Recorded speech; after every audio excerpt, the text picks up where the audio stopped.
गुरुदेव भगवान की जय। श्री मौनी बाबा भगवान की जय।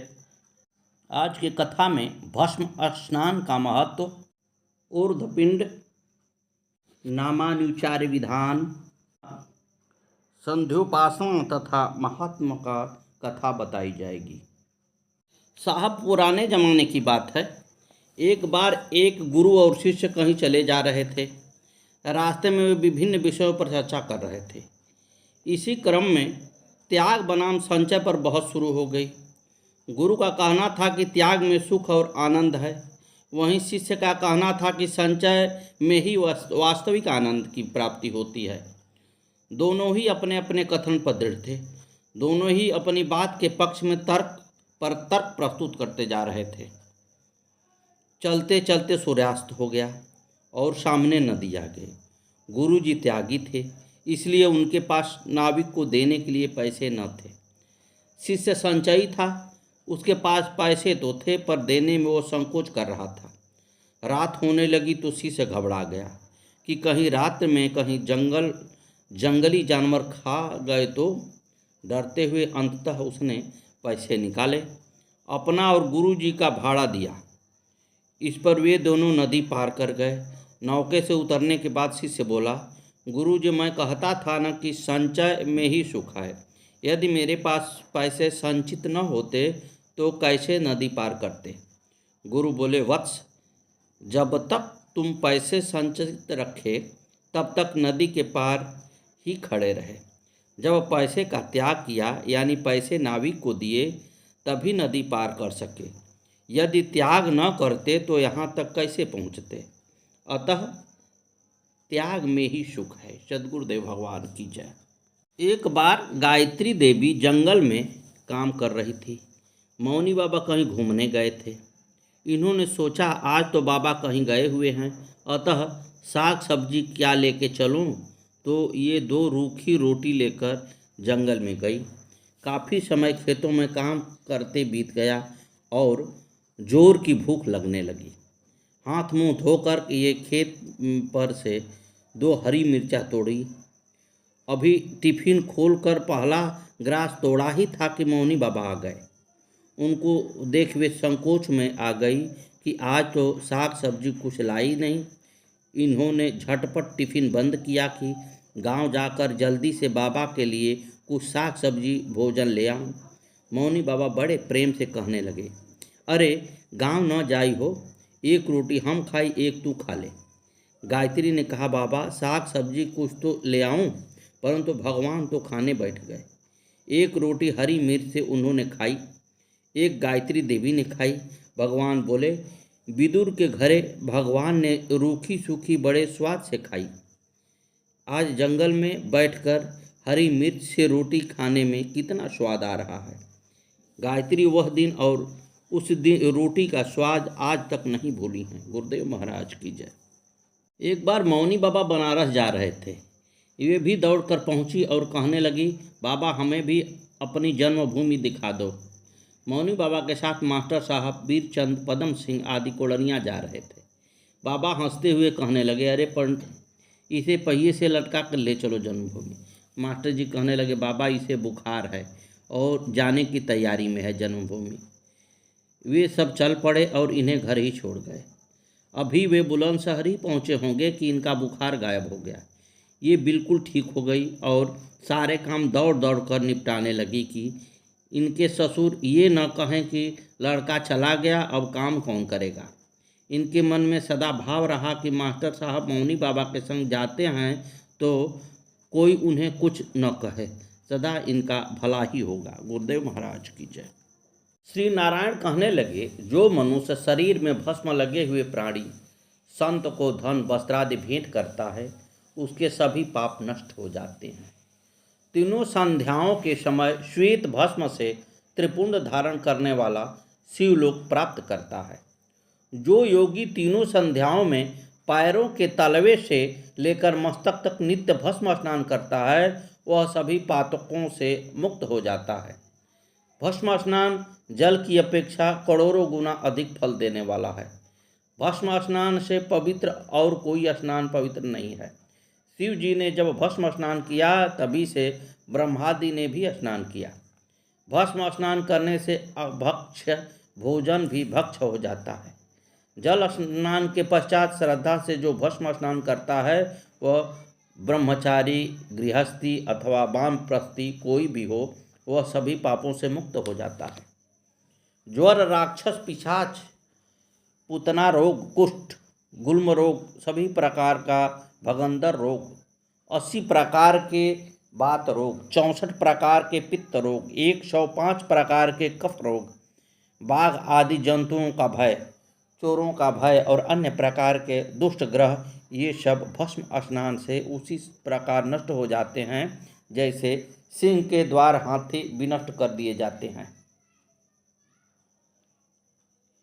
कंठ पर भस्म धारण करने से अभक्ष्य पदार्थों के भोग जनित पाप, दोनों भुजाओं पर भस्म लगाने से बाँह द्वारा किए गए पाप, वक्षस्थल पर भस्म लगाने से मन द्वारा किए गए पाप, नाभि पर लगाने से लिंग जनित पाप, गुदा पर लगाने से गुदेंद्रिय जनित पाप, दोनों पार्श्व में लगाने से परनारी आलिंगन करने का पाप और दूसरे महापातक नष्ट हो जाते हैं। अपने सर्वांग में भस्म लगाने से इस भस्म को ब्रह्मा का भास कराने से, भासित पाप का भक्षण करने से, भस्म मनुष्यों को ऐश्वर्य प्रदान करने से, भूति तथा रक्षा करने से रक्षा कहा गया है। हजारों प्रकार के दुष्कृत्यों को करके भी भस्म स्नान करने वाला प्राणी भस्म से सभी कुकर्मों को जला देता है। भस्म स्नान करने वाला, क्रोध को जीतकर इंद्रियों पर नियंत्रण करने वाला प्राणी जन्य मरण के बंधन में नहीं पड़ता है। जल का स्नान प्राणी के बाह्य मल को धोने वाला है, किंतु भस्म बाह्य और अभ्यंतर मल दोनों मलों को शुद्ध करने वाला है। जल में स्नान करने पर भी कोई मनुष्य बिना भस्म स्नान के पवित्र आत्मा वाला नहीं हो सकता।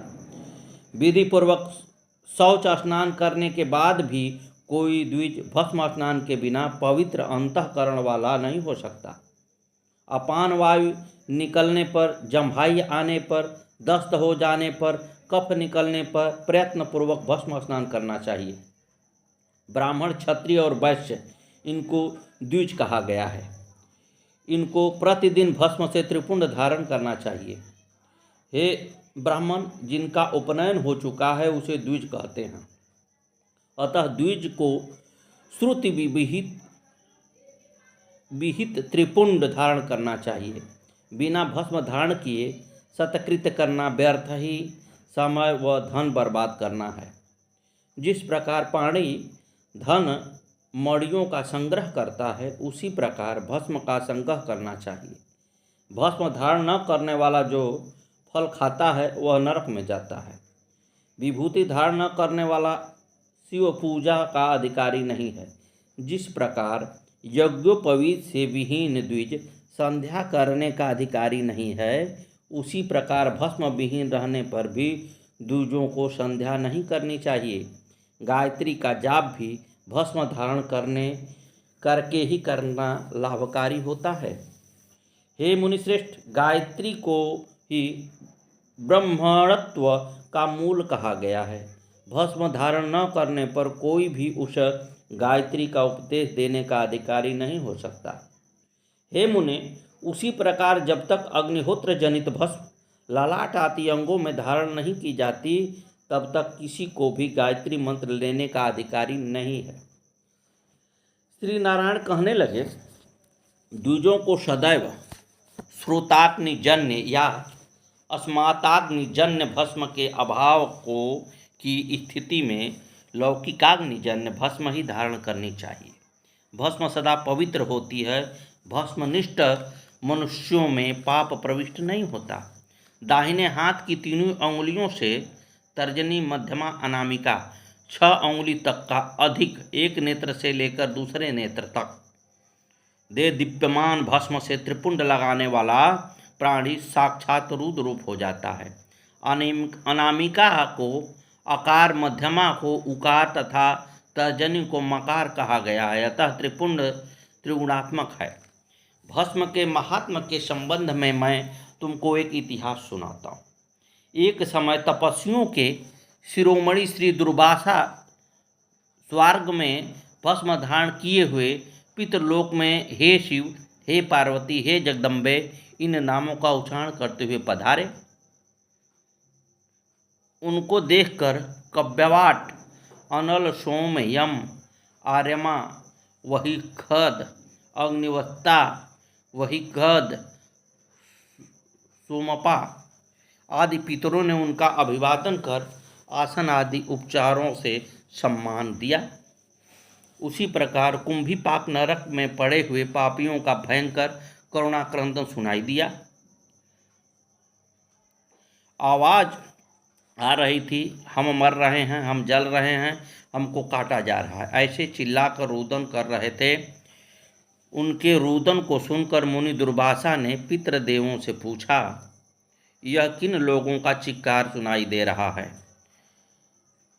पितृदेवों ने कहा, यहाँ पास ही संयमनीपुरी है, वहाँ पर पापियों को उनके कर्म फल का भोग कराने वाले यमराज रहते हैं।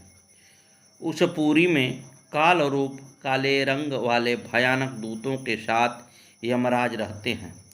पापियों को उनके कर्मों का भोग प्रदान करने वाले 86 कुंड हैं, उनमें कुंभीपाक प्रमुख है। इन कुंडों में शिव और विष्णु आदि देवों के निंदक तथा दुराचारी गिरकर यातना पाते हैं। यह आवाज़ उन्हीं कुंडों में उसी कुंभीपाक नरक से आ रही है। उन पितृगणों की बात सुनकर के दुर्वासा मुनि कुंभीपाक नरक के पास जाकर नीचे की ओर मुँह करके उनको देखने लगे। जैसे ही उन्होंने देखा तो चित्कार बंद हो गया और उन पापियों का स्वर्ग जैसा आनंद मिलने लगा। सभी पापी सुखी होकर नाचने गाने लगे। यह देख कर के मुनि दुर्वासा और यमदूत भी आश्चर्य में पड़ गए और यमराज के पास जाकर सारा समाचार निवेदन किया। इसे सुनकर यमराज महिष पर चढ़कर उस कुंभीपाक नरक कुंड के पास आ गए। सूचना पर इंद्रादि देवता, ब्रह्मा, शिव और विष्णु भी आकर उन अद्भुत चरित्र को देखने लगे। सभी कहने लगे, यह कुंड तो नरक की यातना भोगने को था, अब यहाँ पर परमेश्वर द्वारा बनाई गई मर्यादा का उल्लंघन कैसे हो रहा है? सभी ने भगवान शिव से इस रहस्य को जानने की इच्छा प्रकट की। तब भगवान विष्णु का यह कथन सुनकर शिव जी कहने लगे, हे विष्णु आदि देवताओं सुनो, यह सब भस्म की महिमा है। जब दुर्वासा मुनि ने कुंभीपाक के पास आकर के नीचे मुँह करके देखा तो उनके मस्तक से कुछ भस्म के कण इस कुंभीपाक नाम के कुंड में गिर गए थे। उसी भस्म कणों के प्रभाव से इन पापियों का कष्ट मिट गया और उनको स्वर्ग जैसा सुख प्राप्त हो गया है। भगवान शिव बोले, आज से यह पितृलोक में निवास करने वालों के लिए तीर्थ बन जाएगा। आज से उन्हीं के नाम से पितृतीर्थ नाम तीर्थ कहलाएगा। यहाँ आप लोग लिंग तथा देवी की मूर्ति स्थापित करें। यहाँ पितृलोक में रहने वाले पूजा कर सकेंगे। यह तीनों लोकों में श्रेष्ठ तीर्थ होगा। यहाँ स्थापित पितेश्वरी की पूजा मात्र से तीनों लोकों की पूजा हो जाएगी। विष्णु आदि देवता शिव जी का कथन सुनकर साधु साधु कहने लगे और भस्म की महिमा का गुणगान करने लगे। देवताओं ने उस तीर्थ के तट पर शिवलिंग तथा देवी की मूर्ति की स्थापना की और प्रतिदिन पूजा करने लगे। अपने कर्मों का फल भोगने वाले जितने भी जीव थे सभी विमान पर आरूढ़ होकर कैलाश मंडल को चले गए। उसी दिन से भस्म और त्रिपुंड लगाने वालों का नरकों में जाना बंद कर दिया गया। श्री नारायण कहने लगे, अब मैं वैष्णव शास्त्रों के आधार पर ऊर्ध्वपुंड का वर्णन करूँगा। ऊर्ध्वपुंड के लिए पर्वत की चोटी, नदी के तट, शिव क्षेत्र, समुद्र तट, बाबी और तुलसी की जड़ की मिट्टी लेनी चाहिए। श्याम वर्ण की मिट्टी शांति देने वाली, रक्त वर्ण की वश में करने वाली, पीली श्रीदायिनी तथा श्वेत मिट्टी धार्मिक भावना बढ़ाती है। अंगूठा पुष्टि करने वाला, मध्यमा आयु, अनामिका अन्न देने वाली, तर्जनी मुक्तिदायिनी कही गई है। इन्हीं से त्रिपुंड धारण करें। नखों का स्पर्श नहीं करना चाहिए। ऊर्ध्वपुंड दीपक की लौ के आकार का, बांस के पत्ते के आकार का, कमल की कली के आकार का, मछली या कछुए के आकार का लगाना चाहिए। ललाट के ऊर्ध्वपुंड को केशव, उदर के ऊर्ध्वपुंड को नारायण, हृदय के ऊर्ध्वपुंड को माधव तथा कंठ के ऊर्ध्वपुंड को गोविंद जानना चाहिए। उदर के दाहिनी पार्श्व में धारित ऊर्ध्वपुंड को विष्णु कहा गया है। उदर के वाम पार्श्व में ऊर्ध्वपुंड को मधुसूदन, कर्ण देने के ऊर्ध्वपुंड को त्रिविक्रम कहा, वाम कुक्षी के ऊर्ध्वपुंड को वामन, बाएं बाहु के ऊर्ध्वपुंड को श्रीधर, दाहिने कान के ऊर्ध्वपुंड को ऋषिकेश, पीठ के ऊर्ध्वपुंड को पद्मनाभ, ककौद देश के ऊर्ध्वपुंड को दामोदर। इन 12 नामों से तथा मूर्धा के ऊर्ध्वपुंड को वासुदेव के रूप में समझकर उन स्थानों पर उन देवताओं का स्मरण करना चाहिए। इस प्रकार प्रातःकालीन तथा संध्याकालीन पूजन तथा हवन के समय शांति चित्त होकर इन नामों का उच्चारण करके विधि पूर्वक ऊर्ध्वपुंड धारण करना चाहिए। 10 अंगुल परिमाण वाला ऊर्ध्वपुंड उत्तम है, 9 अंगुल का मध्यम है और 8 अंगुल का उत्तम कोटि में कनिष्ठ होता है। इसी प्रकार 7, 6 तथा 5 अंगुल के ऊर्ध्वपुंड भी क्रमशः उत्तम, मध्यम और कनिष्ठ होते हैं। इसी प्रकार 4, 3 तथा 2 अंगुल परिमाण वाला कनिष्ठ ऊर्ध्वपुंड भी उत्तम, मध्यम तथा कनिष्ठ 3 प्रकार का होता है। ऊर्ध्वपुंड धारण करने वाला चंडाल भी चाहे वो कहीं भी मरे, मेरे लोक में जाता है। वेदनिष्ठ ब्राह्मण को अर्धचंद्राकार तिलक नहीं लगाना चाहिए। ललाट पर भस्म से तिर्यक त्रिपुंड धारण न करके अन्य प्रकार का त्रिपुंड धारण करने वाला वैदिक ब्राह्मण भी नरकगामी होता है। वैदिक धर्म का पालन करने वालों को एकमात्र वैदिक चिन्ह त्रिपुंड ही है। भवबंधन से मुक्ति प्रदान करने वाले सिद्ध महादेव जी भक्तों के उपकार के लिए स्रोत चिन्ह भस्म त्रिपुंड धारण करते हैं। वेद सिद्ध भगवान विष्णु का भी वैदिक चिन्ह ही है, इनके अतिरिक्त दूसरा नहीं। विशेष अवतारों में भी उनका चिन्ह वही भस्म त्रिपुंड रहता है। एकमात्र वेद मार्ग का अनुगमन करने वाले को वेदोक्त पद्धति भस्म द्वारा ललाट पर त्रियक त्रिपुंड धारण करना चाहिए। जो भगवान नारायण के शरणागत हों तथा उसके परम पद का अभिलाषी हों, उसे गंध द्रव्य युक्त जल से अपने ललाट पर शूल की आकृति धारण करनी चाहिए। नारायण कहने लगे, हे नारद, मैंने आपसे भस्म धारण करने की विधि का वर्णन किया है। अब आप पुण्यदायक संध्योपासना के विषय में श्रवण करिए। अब आपसे प्रातःकालीन संध्या का विधान कर रहा हूँ। प्रातःकालीन संध्या आकाश में तारों के रहते रहते, मध्यम काल की संध्या सूर्य के मध्य आकाश में आने पर और सायंकाल की संध्या सूर्य के पश्चिम दिशा में रहने पर करने का विधान है। हे नारद, अब मैं इन तीनों के भेद बताऊंगा। तारों के आकाश में रहने पर की जाने वाली संध्या प्रातःकालीन उत्तम संध्या है।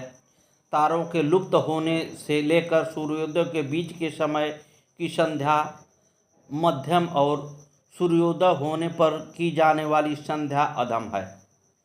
सायंकाल की संध्या सूर्य के विद्यमान रहने की जाए तो उत्तम, सूर्य के अस्त होने तथा तारों के उदय से पूर्व की गई संध्या मध्यम और तारों के उदय के पश्चात की गई संध्या अधम मानी गई है।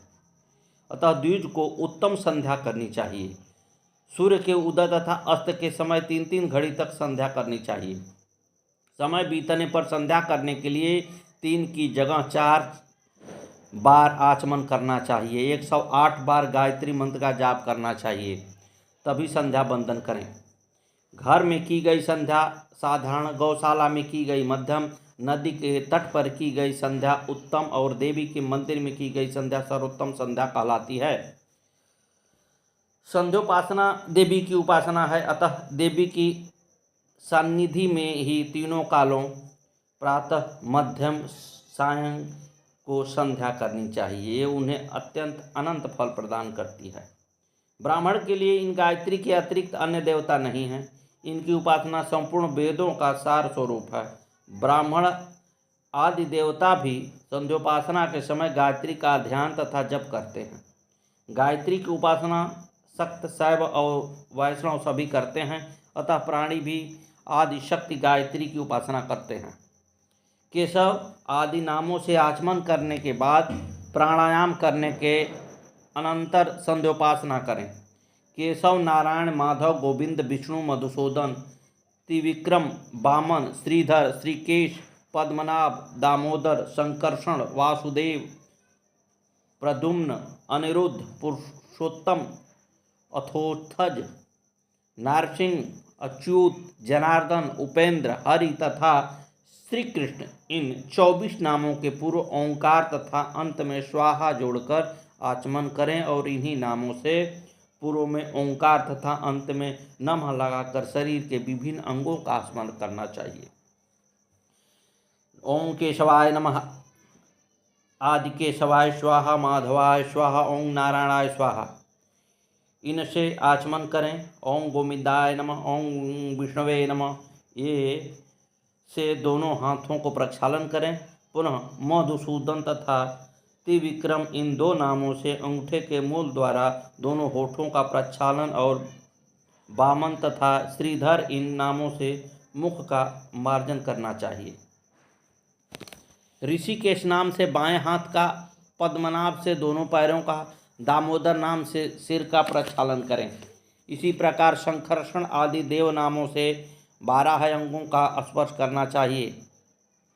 संकर्षण नाम से बीच की 3 अंगुलियों द्वारा, वासुदेव तथा प्रद्युम्न नाम से अंगूठे और तर्जनी अंगुलियों द्वारा दोनों नासापुटों का, अनिरुद्ध तथा पुरुषोत्तम से अंगूठे और अनामिका द्वारा दोनों नेत्रों का, अथोछद तथा नारसिंह द्वारा दोनों कानों का, अच्युत से कनिष्ठ का और अंगूठे से नाभि का, जनार्दन से करतल द्वारा हृदय का, उपेंद्र से सिर का एक, हरये नमः तथा कृष्णाय नमः से दाहिनी और बाईं भुजा का स्पर्श करना चाहिए।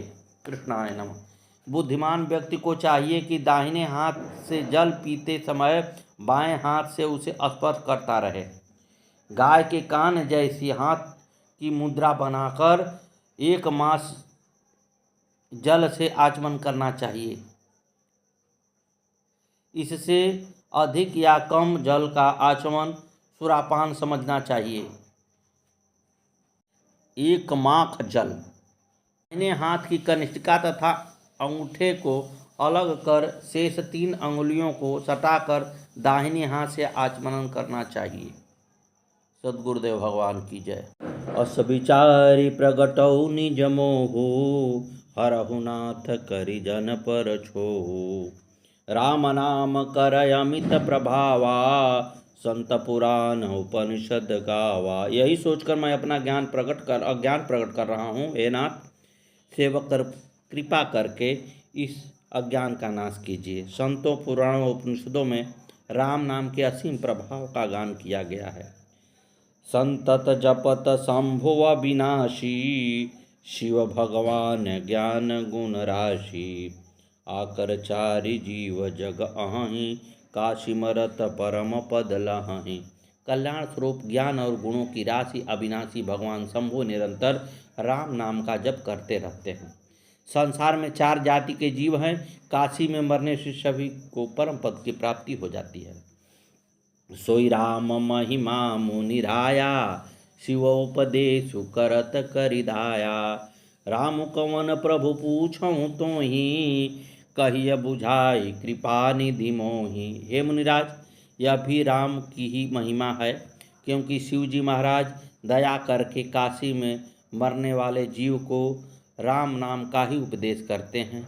इसी से उनको परम पद मिलता है। हे प्रभु, मैं आपसे पूछता हूँ कि वे राम कौन हैं? हे कृपानिधान, मुझे समझा कर कहिए। एक राम अवधेश कुमारा, तिनकर चरित विदित संसारा। नारी बिरह दुख लेऊ अपारा, भयउ रोसुर न रावण मारा। एक राम तो अवध नरेश दशरथ जी के कुमार हैं। उनका चरित्र सारा संसार जानता है। उन्होंने स्त्री के विरह में अपार दुख उठाया और क्रोध आने पर युद्ध में रावण को मार डाला। प्रभु सोई राम की अपर को, जाहि जपत त्रिपुरारी। सत्य धाम सर्वज्ञ तुम कहो, विवेक विचारी। हे प्रभु, वही राम हैं या और कोई दूसरे हैं जिनको शिव जी जपते हैं? आप सत्य के धाम हैं और सब कुछ जानते हैं। ज्ञान विचार कर कहिए। सद्गुरुदेव भगवान की जय। आगे की कथा कल।